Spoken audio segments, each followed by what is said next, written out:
Chapter 1. Beyond the edge of the map. There is a particular feeling that comes from looking at old maps. Not modern, precise maps with GPS accuracy and clean borders, but older maps. Maps drawn in an age when large portions of the world were still unknown. In those maps, entire regions often appeared differently from what we recognize today. Some areas are carefully detailed, filled with cities, rivers, and trade routes. Others slowly dissolve into uncertainty. And then there are places that seem to exist at the edge of knowledge itself, not fully defined, not fully explored, almost suspended between reality and imagination. For centuries, vast parts of northern and central Eurasia were represented in exactly this way. On European maps from the 16th, 17th, and even 18th centuries, enormous territories were labeled under broad and often ambiguous names. One of those names was Tartaria, but at that time, the word did not necessarily describe a single unified empire. It was not a clearly defined political structure in the modern sense.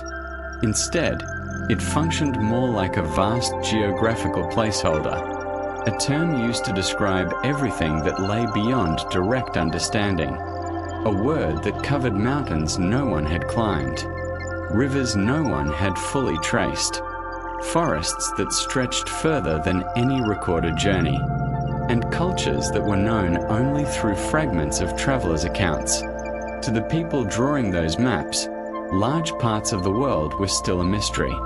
Information traveled slowly. Caravans moved across immense distances. Stories were passed from merchant to merchant, often changing along the way. And so knowledge of distant lands remained incomplete, not because the world itself was unknowable, but because human access to it was limited. Within that limitation, imagination naturally began to grow. Cartographers were forced to fill empty spaces with symbols, labels, and artistic interpretations. Some maps included mountains where none existed. Others placed mythical creatures in unexplored seas.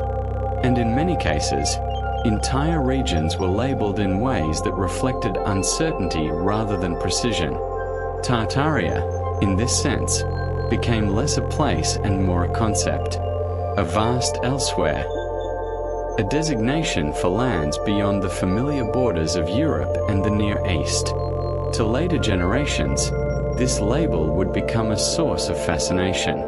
But in its original context, it was simply an attempt to organize the unknown. Still, the human mind rarely leaves the unknown empty.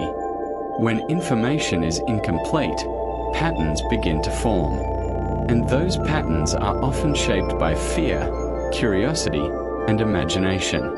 Travelers who ventured into these distant regions sometimes returned with fragmented impressions. They described endless steppes that seemed to stretch without end. They spoke of harsh climates where survival required adaptation and resilience. They mentioned tribes and peoples whose customs were unfamiliar to them. And occasionally, they told of ruins, massive stone remnants standing in isolation, far from any obvious center of civilization. In some cases, these accounts were vague or exaggerated. In others, they may have been misinterpreted observations of real structures or landscapes. But over time, such descriptions accumulated into something larger than any single report. They became stories. And stories, once repeated, begin to transform. Within oral traditions of various northern and central Eurasian cultures, echoes of similar themes appear. Ancient peoples who lived before the current age, a forgotten era that preceded known history. And in some versions of these stories, beings described as unusually large or powerful appear. Not always literally giants in a physical sense, but figures whose scale represents something beyond normal human experience. Ancient rulers, primordial ancestors, builders from a distant age, The human mind often translates unfamiliar history into symbolic language, and size is one of the most powerful symbols available. What is great becomes large. What is ancient becomes immense. What is forgotten becomes almost unrecognizable. In this way, the idea of giants slowly becomes intertwined with the idea of lost civilizations, not as a direct historical claim, but as a recurring mythological structure, a way of expressing distance between the present and the unknown past. Even today, when we look at remote landscapes across Siberia, Mongolia, or the Arctic edges of Eurasia, a similar feeling can emerge. Vast open spaces, frozen terrain, forests that seem untouched for centuries, and occasionally, remnants of human presence that appear isolated and difficult to contextualize. Stone formations, abandoned structures, and traces of past activity that remind us how long human history truly extends. Different disciplines interpret these findings in different ways. Archaeology focuses on material evidence and reconstruction. History examines documented records and cultural continuity. Anthropology studies patterns of human behavior and adaptation. But alongside all of this, there remains something less measurable, a sense of distance, a sense that not everything from the past has been fully recovered or understood. And that sense is where mythology begins to form its own space, not as opposition to knowledge, but as a response to its limits. When the known world ends, the imagination begins to extend it. And so, at the edge of old maps, where certainty dissolves into blank space, stories arise. Stories of distant lands. Stories of forgotten peoples. Stories of ancient giants walking through landscapes that no longer exist in memory, not as literal history, but as echoes of human attempts to understand a world too large to fully capture at once. And in that sense, the edge of the map is never just geography.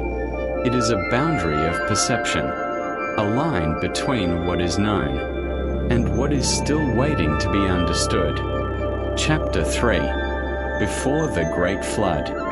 Long before written history became organized into dates, kingdoms, and dynasties, humanity told stories about destruction. Not ordinary destruction. Not war between neighboring tribes. Not the collapse of a single city, but world-ending catastrophe. A collapse so immense that it divided time itself into two separate ages. The world before and the world after. These stories appear almost everywhere, across continents separated by oceans, across civilizations that never directly contacted one another. Ancient Mesopotamia told of a great flood sent to erase humanity. In India, ancient texts describe cycles of destruction and rebirth. Greek mythology spoke of vanished ages of mankind. Northern European traditions remembered freezing darkness and cosmic collapse. And in many of these traditions, one detail appears again and again. Before the disaster, there were giants. Sometimes they were kings, sometimes builders, sometimes beings described as half-divine or primordial. But almost always, they belonged to an older world, a world that no longer exists. This pattern is difficult to ignore, not because it proves the literal existence of giant beings, but because it reveals something deeply consistent in the human imagination. Again and again, ancient cultures describe previous ages as larger than the present, larger in scale, larger in power, larger in mystery, and often larger in the beings who inhabited them. It is possible that these myths emerged naturally from the psychology of memory. The distant past always feels immense. Civilizations long gone become difficult to comprehend. Ruins outlive their creators. And over generations, memory stretches reality into symbolism. A powerful ancestor becomes gigantic. An ancient city becomes impossibly advanced. And a forgotten civilization becomes something almost supernatural.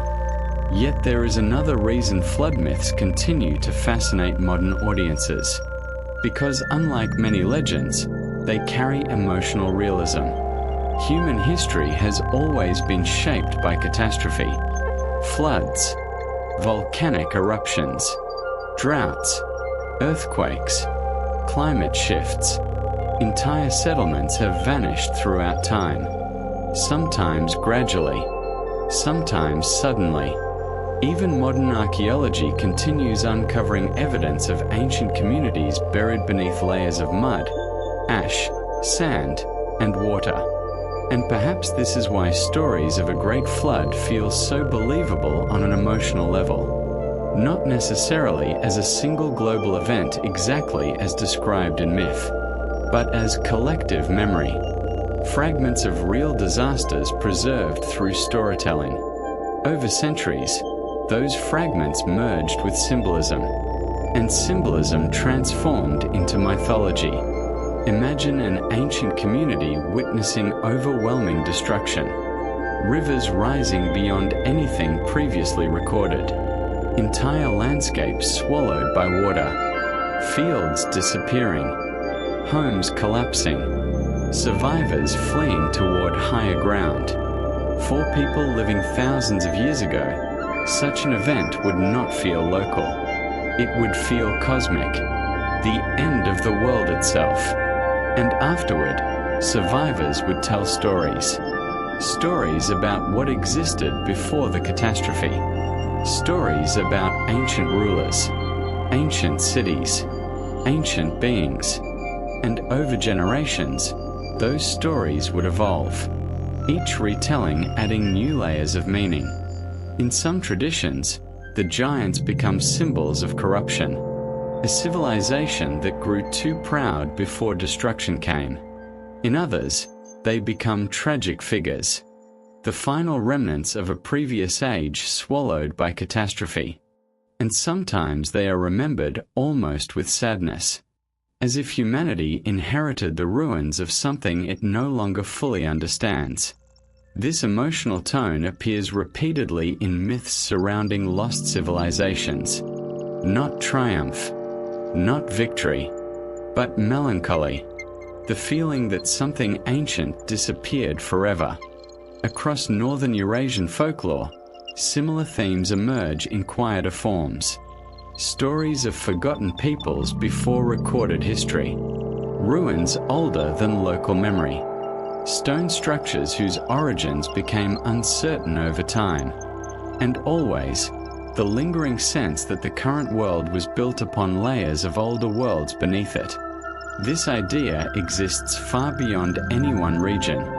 It appears in myths from South America to Scandinavia. Civilizations buried beneath forests, kingdoms swallowed by sand, cities beneath lakes or oceans.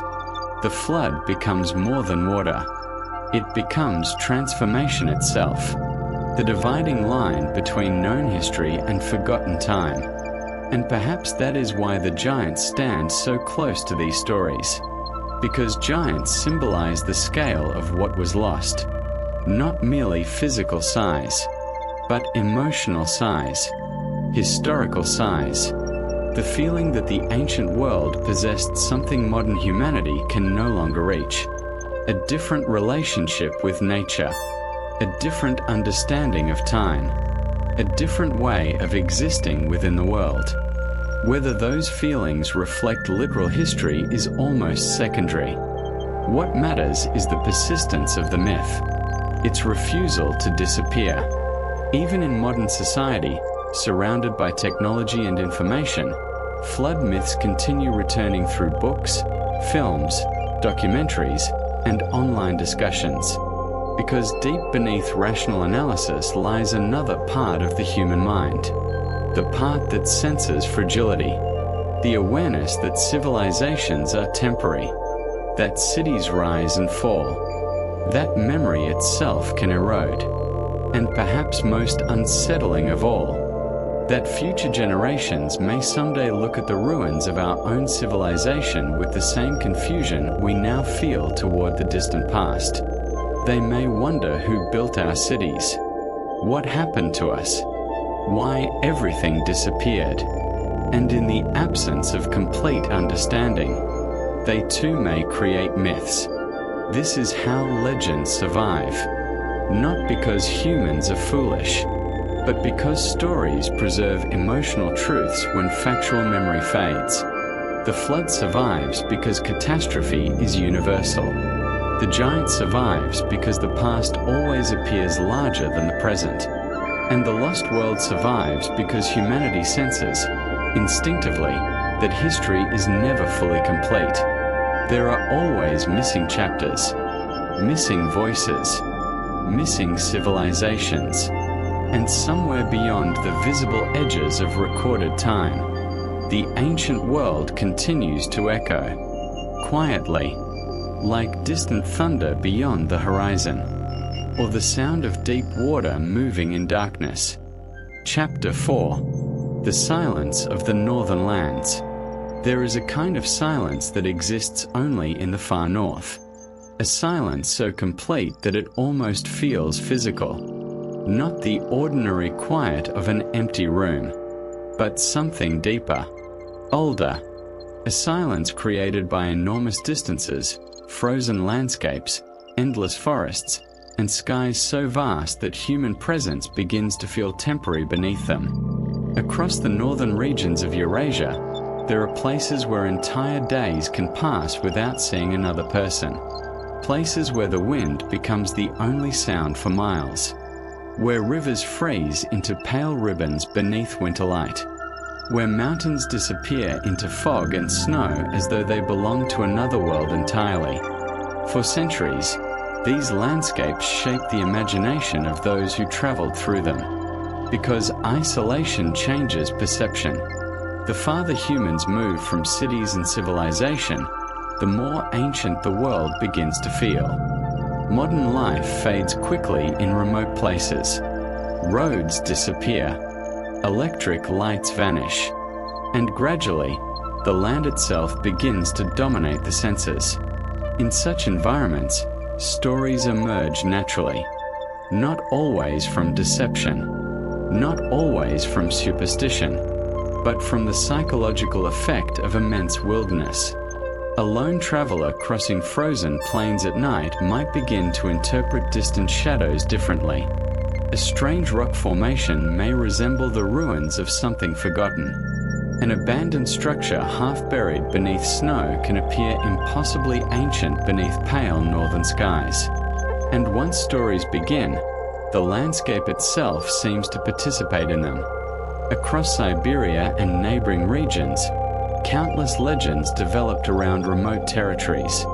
Stories of hidden valleys, buried ruins, ancient tunnels beneath mountains, places avoided by local communities for reasons no longer fully remembered. Some tales spoke of vanished tribes swallowed by storms or ice. Others described enormous beings wandering through forests long before the arrival of modern settlements. In many of these stories, details changed over generations. The names shifted. Locations moved. Events merged together. But the atmosphere remained remarkably consistent. A feeling that the North contained remnants of something older than recorded memory. Something hidden beneath silence itself. Even today, photographs of abandoned settlements in remote northern landscapes create a strange emotional response. An isolated tower in the middle of snow-covered emptiness. A rusting structure disappearing into tundra. A forgotten railway station overtaken by forest. Such places feel suspended outside ordinary time, as though history passed through them and then withdrew. This emotional effect becomes even stronger when ancient ruins are involved. Throughout human history, ruins have always inspired mythology, not because ruins are mysterious by themselves, but because they represent absence. Something existed here once. Something important enough to build. Important enough to shape the land itself. And yet now, only fragments remain. The imagination instinctively tries to fill the emptiness. Who lived here? Why did they leave? What happened? And if the scale of the ruins feels large enough, another question slowly appears. Were the people who built this place truly like us? This is one of the psychological origins of giant myths. Ancient structures create disproportionate emotional reactions, especially when later populations no longer understand how or why they were constructed. The builders begin to feel superhuman, not necessarily because evidence demands it, but because mystery expands perception. The unknown always grows larger in the human mind. Northern landscapes intensify this effect. Snow obscures details. Fog softens distance. Entire mountains vanish behind weather systems. Forests hide what lies within them. And silence itself becomes part of the experience. In such places, myths do not feel separate from reality. They feel embedded within the land. A traveler hearing stories beside a fire in an isolated settlement may begin to perceive the surrounding wilderness differently. Every shadow gains meaning. Every distant sound feels significant. Every abandoned structure seems connected to forgotten history. Over time, oral traditions preserve these emotions. Not necessarily factual details, but emotional atmosphere, a warning, a memory, a sense of ancient presence. Some stories describe giant hunters crossing frozen valleys. Others speak of ancient peoples living beneath mountains. In certain legends, enormous beings sleep beneath the earth itself, waiting for an age that will never return. These myths are often deeply melancholic. The giants are rarely victorious. Instead, they belong to lost worlds, fading civilizations, previous ages swallowed by catastrophe or time. And perhaps that sadness is what makes the stories endure. The North itself feels ancient. Its scale dwarfs human activity. Its winters erase traces quickly. Its distances make memory fragile. Entire settlements can disappear beneath snow, forest, or abandonment within only a few generations. This reality shapes folklore. In isolated environments, the boundary between history and myth naturally becomes softer. A real event acquires symbolic meaning. A forgotten structure becomes legendary. A distant ancestor becomes a giant. And eventually, the story becomes inseparable from the landscape itself. Even modern explorers and researchers sometimes describe a strange emotional effect while traveling through remote northern territories. Not fear exactly, but perspective. The realization that human civilization occupies only a very thin layer across enormous stretches of time and geography. Beneath that layer lie older histories, older migrations, older cultures, many now almost entirely forgotten. And somewhere within that realization, myths continue breathing quietly. Not because modern people truly believe every ancient story literally happened, but because myths preserve emotional truths that facts alone cannot fully express. The silence of the northern lands carries one of those truths: that the world is older than memory, older than nations, older than written history itself, and that somewhere beyond the final roads, beyond the forests and frozen rivers, beyond the edge of ordinary life, the ancient world still feels strangely close. Chapter 5. Why Humanity Remembers Giants. There are certain ideas that appear again and again throughout human history. Ideas so widespread that they seem almost woven into the structure of imagination itself. The Great Flood, the Lost Kingdom, the sleeping king beneath the mountain. And giants. No matter where we look, some version of the giant appears. In ancient Europe, in Asia, in the Middle East, in Africa, in the Americas, across islands separated by oceans and cultures separated by thousands of years, humanity repeatedly tells stories about beings larger than ordinary humans. Sometimes they are terrifying, sometimes noble, sometimes wise, sometimes violent, but they rarely disappear entirely. And this raises a fascinating question. Why? Why do giant myths persist so consistently across civilizations that developed independently from one another? At first glance, the answer may seem simple. Human beings naturally exaggerate. A powerful warrior becomes larger in memory. A king becomes legendary. A distant ancestor becomes almost supernatural through generations of storytelling. And certainly, this explains part of the phenomenon. Oral tradition naturally amplifies importance through symbolism. In ancient storytelling, physical size often represented social or spiritual significance. To call someone a giant was not always a literal biological statement. It was a declaration of greatness, of power, of distance from ordinary humanity. But the deeper question remains. Why giants specifically? Why not merely powerful people? Why beings of enormous scale? Part of the answer may lie in human psychology itself. The past always feels larger than the present. Ancient civilizations appear monumental in retrospect. Ruins outlive their creators. And the farther something moves from living memory, the more mythic it becomes. A forgotten civilization no longer feels ordinary. It begins to feel immense. This transformation happens naturally over time. Imagine standing before ancient stone ruins whose builders are no longer remembered. Massive walls, gigantic foundations, structures surviving centuries after the cultures that created them disappeared. Without direct knowledge of their origins, later generations begin to interpret them emotionally rather than historically. And emotionally, enormous structures suggest enormous creators. This process can be observed throughout history. Many ancient monuments were once attributed to giants simply because their scale inspired awe. Not because evidence proved giant builders existed, but because the human imagination searches for proportionate explanations. Great constructions seem to demand great builders, and greatness often becomes literalized through size. There may also be something deeper happening beneath the surface of myth.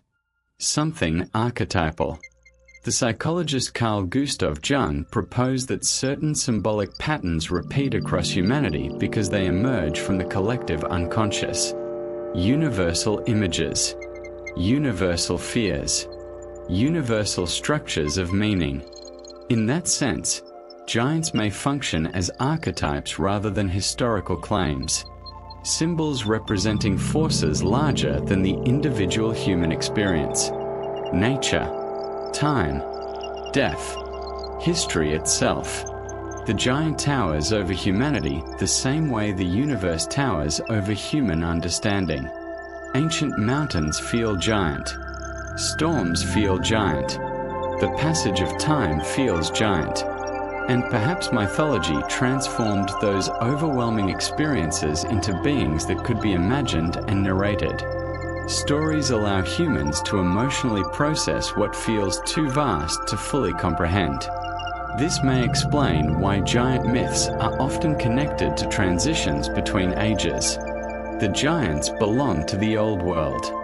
Then catastrophe comes.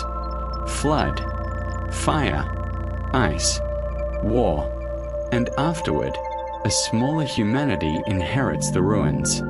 The symbolism here is remarkably powerful. The old world appears immense and overwhelming. The new world appears diminished and uncertain. This pattern reflects how civilizations often view the past itself. Ancient ages are imagined as grander, more connected to mystery, closer to origins, closer to the divine, and perhaps closer to truths modern humanity has forgotten. There is also another emotional layer hidden within giant myths: melancholy. In many stories, the giants are not triumphant. They are fading, disappearing. They belong to civilizations already collapsing. The final giant is often lonely, a survivor standing among ruins, a witness to the end of an age. This emotional tone appears repeatedly in myths surrounding forgotten worlds. Atlantis sinks beneath the sea. Ancient kingdoms vanish beneath desert sands. Northern civilizations disappear beneath snow and silence, and the giants vanish with them. Perhaps this reflects something deeply human, the awareness that everything eventually disappears. Every empire, every language, every city, even memory itself. Giants may symbolize humanity's attempt to emotionally preserve what history cannot fully retain. Not factual preservation, but emotional preservation. A way of saying, something immense once existed here. Something important. Something now lost. Even in modern society, giant myths remain surprisingly popular. Films, books, documentaries, online discussions. Ancient mysteries continue attracting millions of people around the world, partly because mystery itself is emotionally satisfying, but also because modern life often feels disconnected from wonder. Surrounded by technology, schedules, algorithms, and constant information, many people still long for a sense of hidden depth. The possibility that reality contains forgotten layers, that history is incomplete, that beneath ordinary life there remain unanswered questions. Giant myths provide access to that emotional landscape. They invite the imagination beyond certainty, beyond official timelines, beyond everyday experience. And perhaps that is why these stories survive generation after generation. Not because humanity is irrational, but because humans are meaning-seeking creatures. Facts explain structures, but myths explain feelings. Facts describe events, but myths preserve emotional memory. And somewhere deep within human consciousness remains the persistent intuition that the past was larger than the present, larger in mystery, larger in silence, larger in imagination. And so the giants continue walking through human history, not always as literal beings, but as echoes, symbols, shadows cast by civilizations that disappeared long before modern memory began. And perhaps, somewhere beneath all these legends, there remains a quiet truth. Not necessarily that giants once ruled the earth, but that humanity has always sensed the presence of forgotten worlds standing just beyond the limits of recorded history. Chapter 6. The Forgotten Maps of the Ancient World. There is something strangely hypnotic about ancient maps. Perhaps it is because they reveal a version of the world still incomplete. A world where certainty had not yet covered every surface. A world where oceans contained blank spaces, where distant territories faded into uncertainty, where mountains, deserts, and frozen regions remained only partially understood. Modern maps feel absolute, precise, measured down to the smallest detail. But older maps feel different. They feel human. You can almost sense the uncertainty in the lines themselves, the hesitation of the cartographer, the mixture of knowledge and imagination existing side by side upon parchment. In many ancient maps, unexplored regions were filled not only with geography, but with possibility. Unknown coastlines became distorted. Distances stretched strangely. Entire territories were labeled with broad names that often represented incomplete understanding rather than political reality. And sometimes, beyond the borders of familiar civilizations, the map simply became quiet, empty, unresolved. For centuries, large portions of northern and central Eurasia existed within this uncertainty.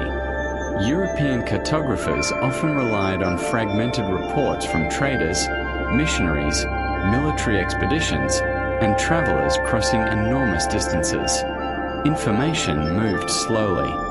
A story told in one city might arrive months later in another, altered slightly each time it was repeated. And so maps became collections not only of facts, but of accumulated impressions. Some names on these maps survived for centuries despite remaining vaguely defined. One such name was Tartaria. To modern eyes, the word often sounds mysterious, almost mythical. But historically, it functioned primarily as a broad geographical label applied to enormous territories that Europeans did not yet fully distinguish in detail. Still, labels carry emotional power, especially when attached to remote landscapes beyond ordinary experience. Over time, regions associated with mystery begin to attract mythology, and the less precise the information becomes, the more imagination expands into the empty space. This process is ancient and deeply human. When people encounter incomplete knowledge, they instinctively attempt to complete the pattern. The mind dislikes emptiness. It searches for meaning. And sometimes, meaning becomes story. Many ancient maps included illustrations that today appear fantastical. Sea creatures, unknown animals, imagined mountain ranges, gigantic figures standing near distant territories. Modern viewers often interpret these drawings literally or symbolically, but in reality they reflected a blend of fear, rumor, artistic tradition, and limited information. Cartography was never purely scientific in the ancient world. It was also emotional. Maps expressed how people felt about distant regions, and distant regions often inspired anxiety, isolation, curiosity, wonder. The farther a territory existed from direct experience, the more mythic it became. Northern Eurasia was especially vulnerable to this effect because of its immense scale. Endless forests, frozen plains, remote mountain ranges, and vast distances separating settlements. To many outsiders, such regions seemed almost outside ordinary civilization. Not because people did not live there, but because the environment itself felt overwhelming. Travelers entering these territories often described landscapes that appeared endless, days passing without visible settlements, rivers wider than expected, skies that seemed impossibly large above empty plains, and occasionally, abandoned structures standing alone in silence. Such experiences naturally altered perception. The land itself began to feel ancient, older than kingdoms, older than recorded memory. In that atmosphere, legends easily took root. Stories about forgotten peoples, stories about ancient builders, stories about civilizations swallowed by time, and eventually, stories about giants. Not necessarily because travelers literally encountered giant beings, but because the emotional scale of the environment demanded symbolic language. The world felt too large for ordinary explanation, and mythology emerged to fill that emotional gap. Even today, old maps continue to fascinate millions of people, not simply because they are historically interesting, but because they preserve a forgotten relationship with uncertainty. Modern civilization often treats uncertainty as a problem to eliminate. Ancient maps accepted uncertainty openly. They admitted the existence of the unknown, and in doing so, they left room for imagination. Perhaps this is why modern audiences continue returning to ancient cartography, lost civilizations, and forgotten frontiers. Because deep beneath contemporary life remains a longing for mystery, a desire to feel that the world still contains hidden layers, that beyond official explanations and documented history, there remain unanswered questions waiting quietly in forgotten places. The old maps symbolize that feeling perfectly. Their empty spaces become invitations, not necessarily invitations to believe every legend literally, but invitations to wonder, to imagine, to explore emotionally rather than scientifically. And sometimes, wonder itself becomes more powerful than certainty. When we look at ancient maps today, we are not only observing geography, we are observing human perception, human curiosity, human fear of the unknown, and perhaps most importantly, human longing for worlds larger than everyday reality. The cartographers who drew those distant regions could never have imagined how future generations would interpret their work. To them, the blank spaces represented missing information, but to modern imaginations, those same blank spaces became something else entirely. Possibility. The possibility that history contains forgotten chapters, forgotten civilizations, forgotten stories, and somewhere beyond the fading edges of the ancient map, echoes of worlds no longer fully remembered. Chapter 7. Ruins beneath the earth. There is something deeply unsettling about buried structures. Not ruins standing openly beneath the sky, but ruins hidden underground, forgotten beneath layers of soil, stone, ice, or forest. Because a buried ruin suggests something more disturbing than ordinary decay. It suggests disappearance. A place once filled with life, now erased so completely that the earth itself closed over it. Throughout history, entire cities have vanished this way. Some were abandoned after war, others after famine or climate collapse. Some disappeared beneath volcanic ash, others beneath shifting rivers, desert sands, or rising oceans. And sometimes, civilizations fade so gradually that memory itself begins to dissolve alongside them. Generations pass, languages change, roads disappear, and eventually, later societies no longer remember who built the ruins beneath their feet. This process has happened many times across human history. Modern archaeology continues uncovering forgotten settlements in places where people lived for centuries without realizing ancient structures existed below them. A farmer plows a field.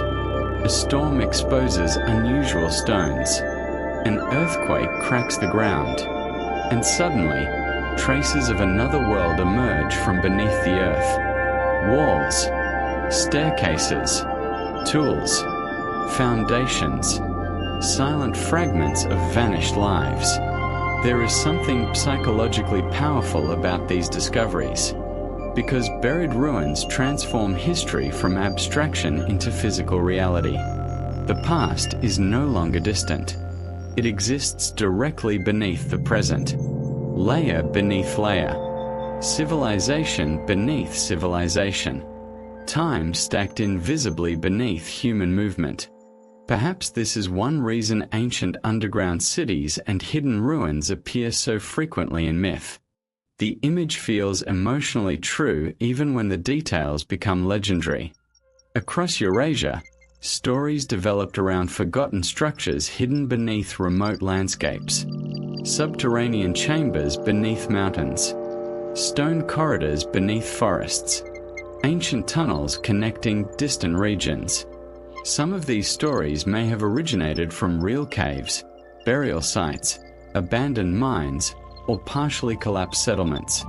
Others likely evolved entirely through oral tradition and imagination. But over time, the distinction between reality and mythology became less important than the atmosphere itself. The feeling that beneath the visible world, another world sleeps. In remote northern regions especially, this idea acquired unusual emotional weight. The landscape itself encourages such thinking. Snow conceals shape. Forests reclaim abandoned places quickly. Permafrost preserves ancient remains beneath frozen ground for centuries. And vast distances create the sensation that entire forgotten histories may still exist beyond modern awareness. Travelers sometimes described finding isolated ruins deep within wilderness areas. Stone formations whose origins were unclear. Remnants of structures disconnected from nearby settlements. Abandoned foundations slowly sinking into earth and moss. Most of these discoveries were likely ordinary remnants of earlier habitation, trade routes, or local cultures lost through time. But the imagination rarely remains ordinary for long, especially in silence, especially in isolation, and especially when ruins appear larger or older than expected. This is where mythology begins to emerge naturally. A buried city becomes a lost kingdom. A forgotten structure becomes evidence of a vanished civilization. And eventually, the builders themselves begin transforming into figures of legend. Ancient kings, watchers beneath the mountains, or giants. Not necessarily because anyone literally uncovered giant skeletons or impossible civilizations, but because the emotional scale of disappearance feels enormous. When a culture vanishes completely, later generations experience the absence almost as a wound in history. Questions without answers create narrative pressure. Who built this? What happened here? Why was it abandoned? And when those questions remain unresolved for long enough, myth enters quietly through the gaps. Many cultures preserve stories about ancient peoples retreating underground before catastrophe. Others describe hidden cities sleeping beneath mountains until the end of an age. Some legends speak of giant beings imprisoned beneath the earth itself after wars between worlds or gods. These stories appear in remarkably different civilizations across time, not because they all describe the same literal event, but because underground spaces carry universal symbolic meaning. The underground represents memory, the subconscious, the forgotten, everything hidden beneath ordinary awareness. And ruins beneath the earth become symbols of buried history itself. Perhaps that is why discoveries of ancient underground structures continue capturing public imagination so intensely. They create the sensation that history is incomplete, that beneath modern civilization lie entire chapters humanity has not fully recovered. Even scientifically documented discoveries often produce this emotional effect. An ancient city uncovered beneath desert sands. A hidden temple beneath jungle vegetation. Frozen remains emerging from melting ice. Such moments briefly collapse the distance between past and present. The ancient world no longer feels gone. It feels sleeping, waiting, preserved beneath layers of time. And this sensation becomes even stronger when combined with myths of lost civilizations. Atlantis beneath the sea. Forgotten kingdoms beneath mountains. Ancient northern cultures buried beneath snow and ice. Human imagination repeatedly returns to the same image. A hidden world beneath the visible one. A previous age beneath the current age. And standing somewhere at the edge of those buried civilizations. The giants. Not always literal beings of enormous height, but symbols of a world emotionally larger than our own. A world whose memory survives only in fragments. Fragments of stone. Fragments of myth. Fragments of silence buried beneath the earth. Perhaps that is why buried ruins feel so haunting. because they remind us that civilizations are temporary. No matter how powerful a society becomes, time eventually begins covering its traces. Roads crack, buildings collapse, nature returns, and future generations walk unknowingly above forgotten worlds. One day, perhaps even our own cities will exist this way, buried beneath soil and forest, reduced to fragments interpreted by distant descendants. And they too may wonder about the civilization beneath their feet, who we were, what happened to us, why everything disappeared, and in the silence left behind, they may create myths of their own. Chapter 8. The Watchers of the Ancient World. In many ancient legends, giants are not described merely as creatures of strength. They are watchers, guardians, keepers of something old, something sacred. Again and again, myths from different cultures connect enormous beings with hidden knowledge. The movement of stars, the construction of stone monuments, ancient laws, forgotten sciences, or secrets humanity was never meant to fully possess. This pattern appears across civilizations separated by vast distances. And although the details differ, the emotional structure remains remarkably similar. The giants belong to an earlier age, an age closer to origins, closer to the heavens, closer to truths later humanity no longer understands. In some traditions, these beings teach humanity. They introduce astronomy, agriculture, architecture, writing, measurement. In others, they become dangerous precisely because they possess too much knowledge. They cross boundaries, challenge divine order, or awaken forces that lead to catastrophe. And perhaps this tension explains why giant myths continue feeling psychologically powerful even today. Because beneath the stories lies a very old human fear. The fear that knowledge itself carries consequences. That civilizations rise through understanding, but may also collapse because of it. Across the ancient world, monumental structures often became associated with beings who seemed more than human. Massive stone circles aligned with celestial movements. Gigantic platforms constructed with astonishing precision. Monuments whose original purposes gradually faded from memory. As centuries passed, later populations sometimes struggled to explain how such structures were built. And when understanding disappears, mythology enters naturally. The builders become elevated beyond ordinary humanity, not simply skilled people, but ancient sages, semi-divine ancestors, or giants. This transformation is not irrational. It is emotional. Human beings instinctively attach symbolic importance to things that survive beyond ordinary time, especially stone. Stone outlives generations. Empires vanish while monuments remain. Languages disappear while foundations endure. And eventually, structures begin feeling disconnected from the people who originally created them. The builders become shadows, and shadows invite myth. In many Northern and Eurasian traditions, ancient beings connected to forgotten knowledge appear repeatedly. Watchers beneath mountains, old kings sleeping beneath hills, guardians hidden in remote regions beyond ordinary civilization. Sometimes these figures are described as physically enormous. Other times, their greatness feels symbolic rather than literal.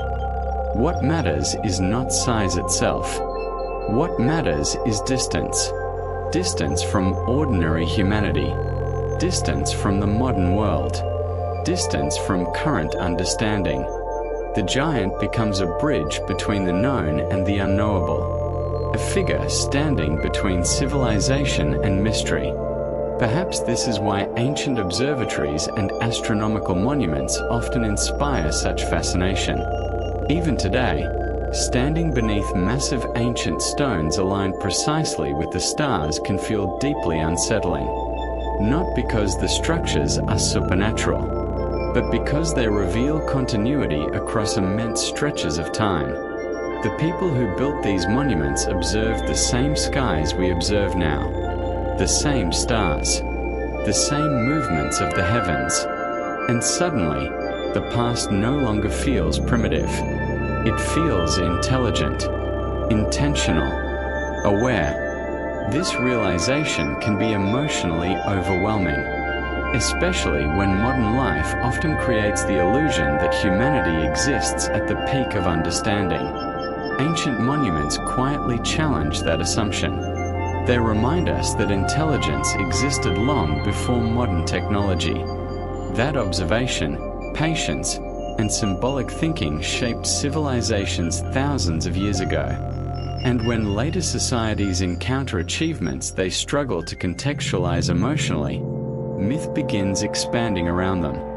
The ancient builders become giants, not always in body, but in perception. Giants of knowledge, giants of memory, giants standing at the threshold between history and legend. There is also something deeply melancholic about the Watcher archetype. The Watcher sees civilizations rise and fall, empires emerge and disappear, generations pass like seasons, and eventually, the Watcher remains alone among ruins. This image appears repeatedly in mythology: the last guardian, the final witness, the silent figure standing in a forgotten place long after the world has changed around them. Perhaps these myths reflect humanity's relationship with history itself. We look backward and sense immense stretches of lost time. We inherit fragments without full context, ruins without voices, monuments without complete explanations. And somewhere within that silence, imagination begins creating figures capable of carrying the emotional weight of the ancient world. The Watcher becomes memory personified, a symbolic presence preserving what civilization forgets. This emotional pattern remains powerful even in modern storytelling. Films, novels, documentaries, ancient guardians continue appearing again and again. Immortal beings hidden in remote regions, forgotten keepers of lost knowledge, silent figures observing humanity across centuries. The setting changes, but the archetype survives, because the archetype speaks to something timeless. The desire to believe that history contains continuity, that someone remembers what has been lost, that beneath the ruins and forgotten civilizations, meaning still survives. And perhaps that is the deepest reason giant myths continue enduring. Not because people truly expect enormous beings to emerge from hidden mountains or ancient tombs, but because the myths preserve an emotional intuition. The intuition that humanity is part of a much longer story than we fully understand. A story stretching far beyond written records, far beyond modern memory, into ages where the boundaries between history, myth, and dream become difficult to separate. And somewhere in that distant darkness, the Watchers remain, silent beneath ancient skies, waiting beside forgotten stones, guarding echoes of worlds that disappeared long before our own began. Chapter 9. The last echoes of the lost world. Every civilization eventually becomes silence. No matter how powerful it once seemed, no matter how permanent its cities appeared beneath the sky, time moves slowly across the world, but it never stops moving. Empires rise. Roads are built across continents. Monuments are raised toward the heavens. Libraries fill with knowledge.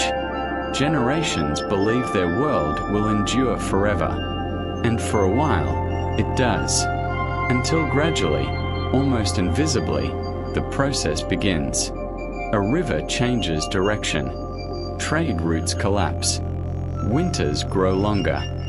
Forests reclaim abandoned roads. Walls crack. Languages shift.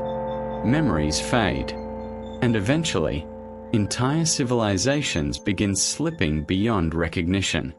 History often imagines collapse as sudden. A single catastrophic event. A final battle. A great disaster. But many civilizations disappear quietly. One generation leaves. The next forgets. And after enough time passes, only fragments remain. A ruined foundation beneath grass. A broken tower standing alone in wilderness. A story repeated without certainty beside a fire. This may be the true origin of humanity's fascination with lost worlds. Not simply mystery, but recognition. The understanding that everything human is temporary. Even memory. Especially memory.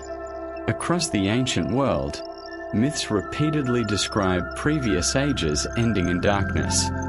Floods swallowing kingdoms. Fire falling from the heavens. Ice covering forgotten lands. And afterward, silence. Then a new civilization begins. Smaller, disconnected, unable to fully understand what came before. The survivors inherit fragments without context, ruins without names, symbols without explanations, monuments whose builders have vanished completely. And slowly, the past transforms into mythology. Perhaps this is why giant legends remain emotionally powerful. The giants always belong to the previous age.